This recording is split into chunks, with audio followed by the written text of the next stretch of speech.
کہ ایک بادشاہ تھا، وہ سمندری سفر میں روانہ ہوا تو ایک غلام اس کے ساتھ بیٹھا. تو جب وہ کشتی ڈولتی تھی، ہچکولے کھاتی تھی، تو وہ چیخے مارتا تھا. تو کشتی والوں کا سکون برباد ہو گیا. ایک دانا شخص تھا، اس نے کہا بادشاہ اگر آپ اجازت دیں تو میں اس کو چپ کرواؤں. اس نے کہا یہ تو کمال مہربانی ہوگی. تو اس نے دو نوجوانوں کو کہا کہ اس کو ذرا ہاتھوں سے پاؤں سے پکڑ کر کے پانی میں غوطے دو. تو اس کو پانی میں پھینکا، جب وہ ڈوبنے لگا نکالا اور کشتی میں بٹھایا. وہ چپ کر کے بیٹھ گیا، اب کوئی چیختا نہیں ہے. تو بادشاہ نے کہا کہ اے دانا شخص، مجھے سمجھ نہیں آئی کہ یہ شخص کو آپ نے کیسے چپ کروا دیا. کہا بادشاہ دریا میں غرق ہونے کی تکلیف کو نہیں جانتا تھا، اس لیے کشتی کی سلامتی کی قدر نہیں تھی اس کو. اب اس نے وہ غرق ہونے کی تکلیف دیکھ لی، اب کشتی کی سلامتی کی اس کو قدر ہو گئی ہے. تو اللہ نے جو ہمیں عطا کیا ہے، آپ دیکھیں کہ اس سے نیچے کتنے لوگ بستے ہیں. جب آپ نیچے فرشت دیکھیں گے جو بیچارے نانے شبینہ کو ترستے ہیں. اگر مجھے تھوڑی سی تکلیف ہے اور میں جو ہے وہ اس تکلیف میں ناشکری کرنے بیٹھ جاتا ہوں، تو میاں وہ لوگ بھی ہیں جو بیچارے اپنی مرضی سے اپنا ہاتھ بھی نہیں اٹھا سکتے، جن کی عیدیں بھی جو ہیں وہ ہاسپٹل کے اندر گزرتی ہیں. وہ کئی سالوں کے اندر وہاں اذیت میں مبتلا ہیں. جب آپ دیکھیں گے تو کہیں گے مالک میں جس حال میں ہوں اس پہ تیرا شکر ہے. شیخ سعدی فرماتے ہیں میں دمشق کی جامع مسجد میں نماز جمعہ کے بعد نکل رہا تھا تو میرے کسی نے جوتے اٹھا لیے. تو یہ شروع سے ہوتا آیا ہے. تو کہتے ہیں کہ میں ننگے پاؤں جا رہا تھا اور میری حالت یہ تھی کہ میں جوتا خریدنے کی استطاعت بھی نہیں رکھتا تھا. تو میں دل میں شکوہ کناں تھا کہ اتنا بڑا لوگ تجھے امام سمجھتے ہیں اور تیری یہ مالی پوزیشن کہ جوتے بھی نہیں خرید سکتا. تو آگے میں نے دیکھا ایک شخص تھا جس کے پاؤں ہی نہیں تھے اور وہ رینگتا ہوا آ رہا تھا. میں فوراً سجدہ ریز ہو گیا، مالک شکر ہے تو نے پاؤں تو عطا کیے، جوتے آج نہیں تو کل نصیب ہو جائیں گے.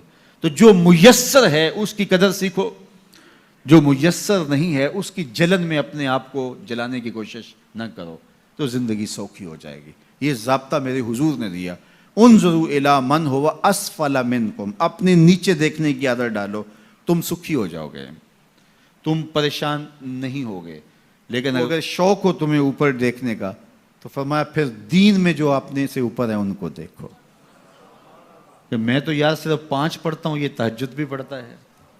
میں تو صرف رمضان کے فرض روزے رکھتا ہوں اور یہ ہر ماہ نفلی بھی رکھتا ہے. میں تو صرف زکوٰۃ دیتا ہوں، یہ صدقات و خیرات بھی کثرت سے کرتا ہے. یہ لوگوں کے کام بھی آتا ہے، دکھیوں کی مدد بھی کرتا ہے. تو پھر ان کو دیکھو گے تو پھر تمہارے عمل میں قوت پیدا ہوگی. اوپر دیکھنے کا شوق آ جائے تو دین میں جو اوپر ہیں ان کو دیکھو، ورنہ نیچے دیکھو. نیچے دیکھو گے زندگی سوکھی رہے گی. اپنی مٹی پہ ہی چلنے کا سلیقہ سیکھو، اپنی مٹی پہ ہی چلنے کا سلیقہ سیکھو. سنگ مرمر پہ چلو گے تو پھسل جاؤ گے. تو زندگی سوکھی کرنے کا طریقہ یہ ہے کہ اپنے نیچے دیکھو اور اللہ کا شکر ادا کرو. تو پھر سنو، میں تو کہتا ہوتا ہوں یہ ٹینشن فری حدیث ہے.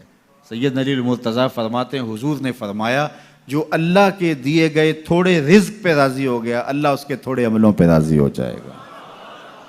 زندگی سوکھی کر دیتی ہے یہ حدیث پاک. تو جو اللہ نے دیا مالک تیرا شکر ہے.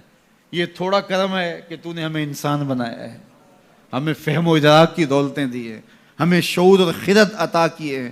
کتنی مخلوقات ہیں جو سارا دن شدت کی گرمی میں بوجھ اٹھاتی ہیں اور چارہ جا کے جو ہے وہ باہر سے لے رہی ہوتی ہیں.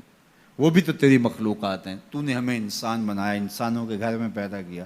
اور میں اور آپ تو اس کا شکر ادا نہیں کر سکتے کہ ہمیں اللہ نے محمد عربی کا غلام بنایا ہے، حضور کا امتی بنایا ہے. میری خوش قسمتی میں تیرا امتی، یہ میرا مقدر ہے، یہ آپ کا مقدر ہے.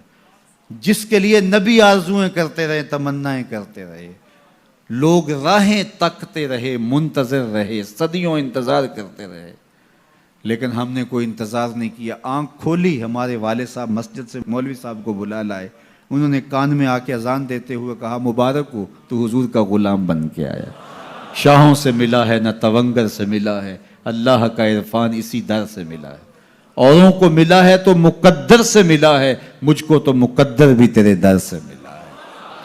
یہ میری اور آپ کی خوش بختی. تو جتنا بھی شکر ادا کرے تھوڑا